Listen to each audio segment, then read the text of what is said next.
guys, Vinny, as I'm covering Vanguard deck profile, so hope you guys enjoyed. I'm Tycon Scrab and Stuff. This time we're covering Stoicheia DZ Set 3 Stauhirhaja. So pretty much this is the new Zorga deck that focuses on playing multiple orders a turn and getting off multiple effects. I feel like this deck would be a lot better once it gets more orders, but considering the fact it was released in like an every 3 set thing, that means Bushy's not going to give it support at least until set 6, and even then it's highly doubtful. But we'll see what we get with it for now. Let's go over the deck and see what we got. It's not really one of my favorites so far, but we might as well do it. Also because like the other deck profiles, I don't know when we're going to upload this because Bushy chose to make the Dark States one last minute, and I always like to make the Dark States 1 second, so we'll see. Anyways, Energy Generator, Ride Deck Crest, auto, it's Ride Deck. When you ride, put this card into your Crest zone, auto effects that could draw, Energy Charge 3, and then Continuous, you may have 10 energies, and auto beginning of Ride Phase, Energy Charge 3, and then act once per turn, Energy Blast 7, draw a card, and you can only have one Ride Deck Crest in your Ride Deck. All around pretty solid, you know, it's a free Energy Charge 3 each turn. Literally nothing in this deck takes energy, which means that's just a free Energy Blast for you to get a draw. All around, it's helpful. It does help increase the hand. It's just that if the deck had any like actual way of energy charging or energy blasting beforehand, it could be a little bit more stronger. If we got an order that did it, I feel like that as well. Or like this is a tech option, so you could just replace my energy blaster. Either way, the Energy Generator is a nice card to have, and it's a Ride Deck Crest and is mandatory, so I might as well run it, you know, one of. Then we move on to our ride line. First up, or not ride line, our units. First up, we have our starter, one of in the ride deck, not the main deck, obviously, of Undambara Bahanana. Not even going to try pronouncing that correctly. Great Zone boost, 5k Shosuke base, auto road upon for second draw card, standard star, and a free draw if you go second. You can really run any starter. None of the ride line requires this. I just chose to do it because, you know, it fits the theme. How so? I don't understand, but sure, you know, it's a nice starter. Again, you can run any starter you want. I just picked this because it was a part of the Stauhirhaja reveals.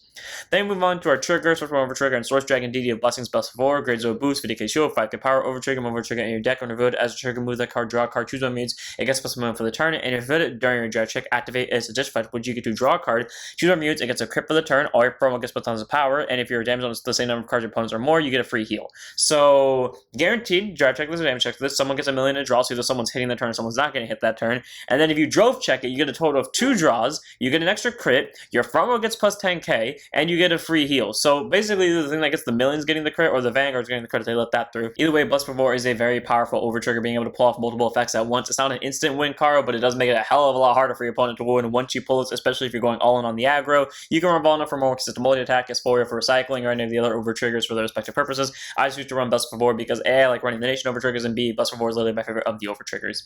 Then we move on to our normal triggers. We run 2 copies of Serene Maiden Lena and 2 copies of Frenzied Harris.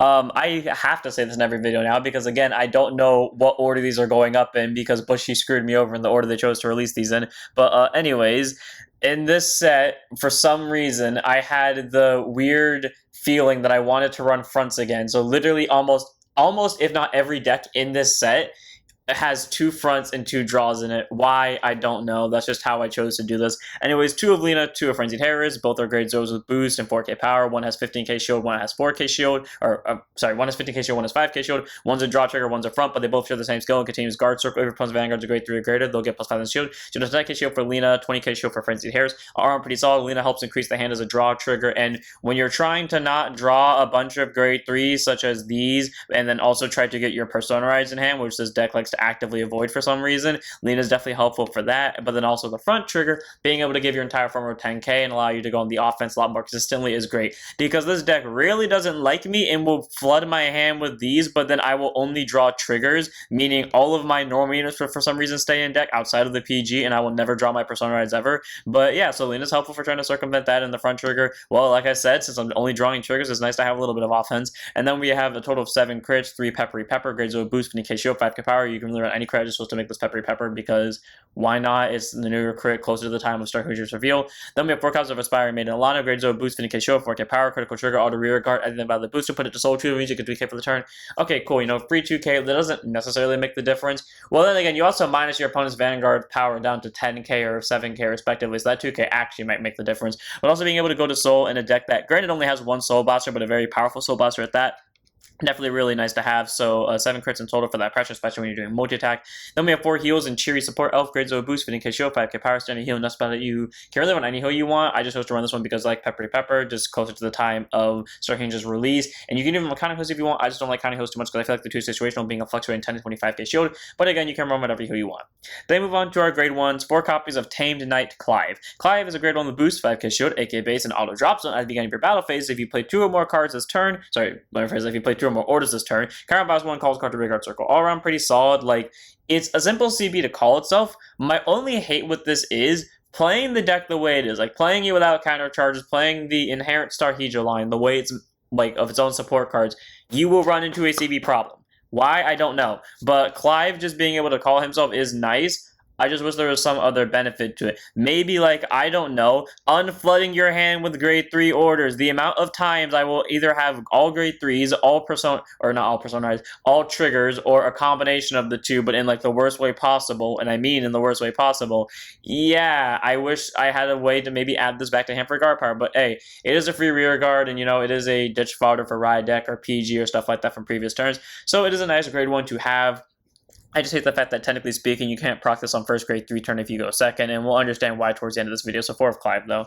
Then we have 4 copies of Purgus Clorpharius, a grade 1 boost, 5k shield, 8k base, auto rear guard. At the end of this unit attacked or boosted, put this unit to soul check, top 7, choose up to 1 card with scripture, choose up to 1 scripture card from one reveal, put it to your hand and shuffle your deck. So, I like how it's attacked or boosted, and it doesn't have to hit, so this is, and it gets you free soul, so this is like the best support card ever, until it made it scripture restricted. The reason why I hate this is because with there's sort of 3 cards in the deck that search the scriptures. This, and this. Do you know how many times I hit a scripture off one of them? Every game I use all 3 of them at least once. And every single game, I only get 1 scripture from one of them. The other 2 are insta-bricks. Which sucks because, you know, this one has the additional ability that can search Persona Rides, but I never flip the Persona Ride off it. And coincidentally enough, these 2 I always flip the Persona Ride off of. So, I don't know. I feel like it would have been better if they just straight up copied this skill onto it, but it's fine. It does get free soul, and it does check the top 7 for free orders, and it does look beautiful. I just wish it added the Persona Ride as well. But 4 of Clorpharius, it's a good grade 1, don't get me wrong. Then we have 4 copies of Honeycomb Thyris, grade 1 boost, 0 shows, K base, contains Sentinel. We have 4 Sentinels in deck. I'll put on guard circle, choose one of your it cannot be hit in battle. And if your hand is 2 more cards in, choose a card from hand card, stand PG, nothing to specify it. Basically, that means that this is only one of the cards in your hand and place on guard circle. You know it's going to be great, because that means you can be as aggressive as you want in the early game. Honestly, I would say spam this like I normally do, like spam all your grade 1s. But since this deck loves to give me triggers in grade 3s where I can't call them, whenever your opponent eventually hits you after you have been able to go all in on the attack, whenever that is, throw down Thyris. You don't have to discard cards because you either have only 1 card left or you have no cards left, and then you're safe. All around Thyris is a good PG. You could run this, you could run Planet Prevent, you could run Custodio, you can run any PG you want because they all have the same skill. I just choose Thyris because closer to the time of Stauhirhaja's release. So 4 of Thyris. Then we have our last grade 1 in the deck, one of in the Ride deck, none in the main deck, of Keimon Lampu. Grade 1 boost, 5k shield, 8k base, auto wrote upon by Venerable Gamunga. Look at the top 7 cards of your deck, to 1 grade 3 or greater card with Stauhirhaja on his card name from among them, or up to 1 scripture card from among them, reveal, put your hand off your deck. Again, never hit Stauhirhaja, and I rarely hit a scripture off this, so pretty much this skill is just a brick for me, and it has no benefits whatsoever to if you brick, unlike this grade 2 over here, which could get you a draw. And then auto rear guard, at the end of your turn, if you played a scripture this turn, retire this unit, choose a grade 3 or greater card with Stauhirhaja's card from your drop zone, put it to your hand. That would be useful if I got them into my drop zone in the first place. I like this grade 1. I think he's cool, and I like his search skill, except it literally never goes off. This deck has 3 different ways of trying to hit the orders, and 1 way of hitting the Persona Ride off it, and then literally only 1 of them every game actually hits the order, and then I never hit the Persona Ride. It doesn't make sense, but 1 of Lampu in the Ride deck. I don't run him in the main deck because, again, I don't get the grade 3 into drop zone. If it got into the drop zone, that would imply I had Persona Ride that game. So 1 of Lampu in the Ride deck, none in the main deck just because.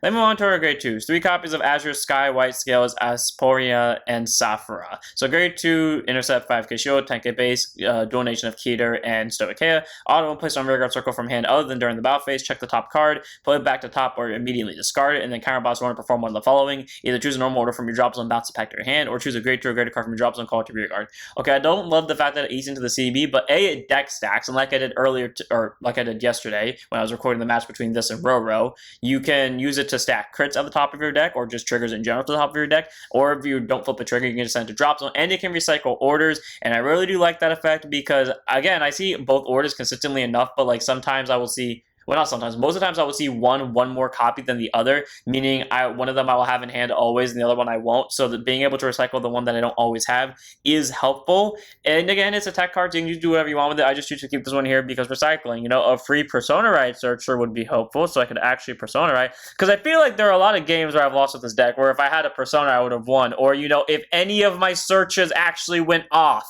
3 of Stoicheia. Good grade 2 because it actually recycles, and unlike these 3, doesn't require the luck of RNG to work. I'm only mad about this because every game I use all 3 of them, and every game only one of them actually goes off out of like the 3 chances. Either way, 3 of Stoicheia, and most of the time too, is specifically heal into crit into maybe the over or draw trigger, depends. And then there's a normal unit. Then there's another trigger. Sometimes it's a draw, sometimes it's a front, depending on whichever one is more copies left. If it's the one that goes off, then it will be the scripture, and then it will be the Persona Ride. Unless it's this one, then it will specifically be a PG instead of a Persona Ride. The fact that it happens enough that I remember this off the top of my head is kind of annoying. 3 of Stauhirhaja, it's a good grade too. Do not get me wrong. It's just, you can choose whatever you put to want to here. I just choose to make this, you know, recycling in the orders. Then we have 4 copies of Vibhasta, the Overflyer. My favorite of the cards here in terms of art, and then my least favorite in terms of skills because he's the one that goes off the least. Grade 10 SF5K shield, 10k base, auto when placed on rear guard circle, counter boss 1, check top 7. Just 1 scripture card reveal, put your hand, show up your deck. If you don't reveal a card, draw a card. Okay, here's the thing, and I know this is my fault, so I'm taking this with a grain of salt. But even though he has an ability that works if he doesn't hit a scripture card, I never remember it because I'm too disappointed not having hit the scripture card, considering, again, like 2 out of 3 of the attempts actually fail, and he's one of them. But, you know, the free draw is nice if you actually remember to get it, which is cool. And then continues rear guard. If you played a scripture card this turn, it gets with 5,000 power. Oh, no, it gives 5,000 power for each one you played. All around, pretty solid. You know, 20k, he's a nice grade 2 to have, except, you know, you have better B6 for him. So pretty much you're only using him to fetch cards, and that's it. And, I mean, yeah, he's good for a draw, but he also eats away into the CB. Like, even if we take her out of the equation, this eats up CB, this eats up CB, and the deck, at least the way I play, kind of has rear guard making problems, and then this eats up CB. Again, maybe that's just because I draw all triggers and orders and grade 3s and whatnot, but still. So 4 of Overflyer, he is nice for searching, and he does get draws, and his power-up skill is not bad. I just wish, I don't know, I drew more than 2 of him a game, and I wish that one of those 2 did not have to be immediate discard fodder for Ride Deck, because either that or drop a PG. So 4 of Overflyer, very good grade 2. I do like him a lot. Then we have our last grade 2 in the deck, one of them in the red deck, none in the main deck, of Venerable Gamuga. Grade 2 in the set 5k shield, 10k base, auto when wrote upon by a grade 3 card, Stauhirhaja's card name, soul boss 1, search your deck for 1 scripture card, reveal, put your hand, shuffle your deck. Okay, cool. Free scripture. After failing this one, it makes me feel a lot better that I can just auto search 1 for free. And then auto, the ability that will literally never go off when placed on rear guard circle. If you play a scripture card this turn, soul charge 1, and this unit gets 5,000 power for the turn. So 15k after you soul charge, I'm telling you right now, the only way you're going to call this out is either via her skill, so possible free soul charge, or either via this scripture. But considering the fact the only card in the deck that soul blast is this, I personally do not believe you need this in your main deck at all. So 1 of in your ride deck, none in your main deck. If you call these, you are calling this because your only option possible, so take that as you will. On to our grade 3s. 4 copies of both of our most important cards in the deck. Principle of Non-Selflessness and Principle of All Suffering. Both are grade 3 normal orders, and both have the requirement of they can be played only when you have a grade 3 grade of Vanguard Stauhirhaja's card name, and you do not play another order with the same card name as this card this turn. So for Non-Selflessness, choose a grade 3 or less card from your drop zone, call it to rear guard until end of turn, it gets plus 5,000 power. And if your opponent's Vanguard is also a grade 3 or greater, it gets the following effect. Auto rear guard once per turn. When this unit stands by your card's ability, it gets plus 1 crit for the turn. So cool, you know, abusable restand target for Stauhirhaja, because this deck's obviously a 5 attack deck, because almost every deck in Bushy now is a 5 attack deck. And as for All Suffering, your opponent gets, regardless of grade, all your Vanguards lose 3,000 power. The player gets it, not the Vanguard, meaning this will stay regardless if they ride or not. And then until the end of your opponent's next turn. And then if you played another scripture order this turn, Soul Blast you to draw a card, and then your opponent also gets all your Vanguards lose a drive until the end of your opponent's next turn. So the effect, again, it isn't lost even if your opponent rides a new Vanguard. So all around pretty solid, reduces numbers, reduces drive checks. So we have one that's focused on aggro, one that's focused on controlling. I wish both are focused on aggro or both are focused on controlling, but hey, it is what it is. The 3k is really annoying, especially like when you're trying to make numbers for aggro, because that 3k just makes that little bit of difference to where you can now just throw down a 15k and immediately became a 2 to pass compared to like a 1 to pass from before with certain boosters. So all around pretty solid. Like I do like this one, obviously, if you're going first and you can't play both the turn, because it's only allows you to play 1 until your opponent gets to grade 3. Obviously, you're going to go for this one for aggro unless you really need to go for the defense, but either way, they're both nice to have. One gets you a draw, and then screws over your opponent, and then 1 just gets you multi-attack consistency. So both are nice 4-ofs, if only they did not flood my hand consistently, unlike other order decks where I have the order at 4 copies and then I rarely see for some reason. Then we have 4 copies of Heartful Pompelidio, grade 3 to 9% 13k base, one of my favorite cards in terms of art. Continues Rearguard Circle specifically first. This unit gets 5 power for each script or order you play this turn, so you know highest it can get is 23. And then auto from a Rearguard Circle, when your Vanguard is attacked by your opponent's Rearguard, retire this unit, choose an opponent's Rearguard, and decrease that unit's power by its original power to the end of the turn. So pretty much say, for example, let's just say you're in the mirror match, so pull up different cards, and your opponent attacks you with this unit, and they play 2 scripture orders this turn, and they're at 23k. You can retire your Heartfelt, and then their power drops by 13k because that's what their original power was, so they'll go down from 23 to 10, meaning the attack doesn't hit. So all around, it's a very solid grade 3 that can basically screw off your opponent's attacking numbers, either make it a hell of a lot easier to guard or make it so you don't have to guard in general. And it's a nice aggro beater, which is just really appreciated, so I do like this card a lot. I think it's great, so it's an easy 4 for me. And then we have our last card in the deck. If you can't tell, I kind of rushed this one just because this is actually the one I like the least out of all of the decks in set 3, and that is Dignitary Stauhirhaja. 1 copy in the right deck, 3 in the main deck, grade 3 to 13k base. I am so disappointed that they chose to make this a Stoicheia deck and not a Key Century deck and call this a Defiant Sister. 3 skills, continues Vanguard Circle during turn. If your opponent's Vanguard is a grade 3 guard and you play Scripture over this turn, your entire form gets plus 5,000 power. Okay, here's the thing. I'm glad that that skill doesn't require you to play 2 orders, it just requires you to play 1 order, but the fact that they require your opponent to be at grade 3 is kind of annoying, especially because you can't get 5 attacks anyways unless your opponent's at grade 3, because the second effect is auto Vanguard once per turn when you play a normal order. If your opponent's Vanguard's a grade 3 guard until end of turn, you can play an additional order this turn, but you cannot play orders cards other than scripts. So pretty much, to my understanding how this works, is you play any order you want the first time, but then the second time you have to basically only play scripts. So take that as you will. And the other skill is auto Vanguard when it swings into anything counter boss. When choose one of your rear guards for each scripture order you play this turn and stand it. Okay, cool. It does allow for multi-attack, which is great. It allows for 5k to front row only once and allows you to play a total of 2 orders this turn. I wish this was just changed to choose one of your rear guards for every scripture order in your drop zone and stand it, so like you would have a reason to just turbo out your scripts 24/7. But hey, you know what? It's fine. Free 5k to front row is nice in a multi-attack deck, especially if that deck is going 5 attacks in a turn. It doesn't have to call over its own stuff. And then also the fact that you can play 2 orders for free. It's just annoying that 2 of its 3 skills are both restricted to your opponent being at grade 3, meaning at most, if you go first, the best you're going to be able to do is play probably this one and then call this out with it. It's not going to get the extra crit, but at least it'll be a 28k swinger that will restand. That's pretty much the best you got. So by all means, it's not bad. And again, when you get to grade 3 and your opponent's at grade 3, you can combo with this to get double crit, extra 5k out the wazoo, all that fun stuff. You're just not going to be doing that much until then. And if you're like me, you don't hit your Persona Edge, you know you're actively hitting for less numbers than you would like to because, again, you didn't hit your Persona Edge. All around, though, Stauhirhaja is a nice grade 3. I just wish one of these 2 abilities wasn't restricted to the opponent being at grade 3. But hey, it is what it is. It's a nice 1 of in the right deck, 3 of in the main deck. And that's it for this one. I hope you guys enjoyed. Yeah, if you can't tell, I really don't like this deck. It's not that fun to play as, and it's not, or at least for me, it's not that fun to play as, and I don't mind playing against it, but like, man, it's kind of boring. I hate the fact that these searches literally never go off. This is somehow more consistent than these 3 combined. I'm not even kidding you. So, and then this, like, as much as I love him, he's a knight, he's got a sword, he got everything I like, and he gets to call himself to rear guard. The deck inherently on its own has a CB problem because you're at least going to want to try to hit this or hit this together. And while, yeah, this is fun, I don't like the fact that my hand is constantly filled with grade 3s, even though every other deck I run similar numbers in, if not worse numbers in, to get my hand clotted with grade 3s. It doesn't happen with. It doesn't make sense to me, but that's just how it is. So without further ado, I'm going to end this one here. I hope you guys enjoyed. Don't forget to like, comment, subscribe, join us for search. I'll see you all in this one to set up your Vanguards.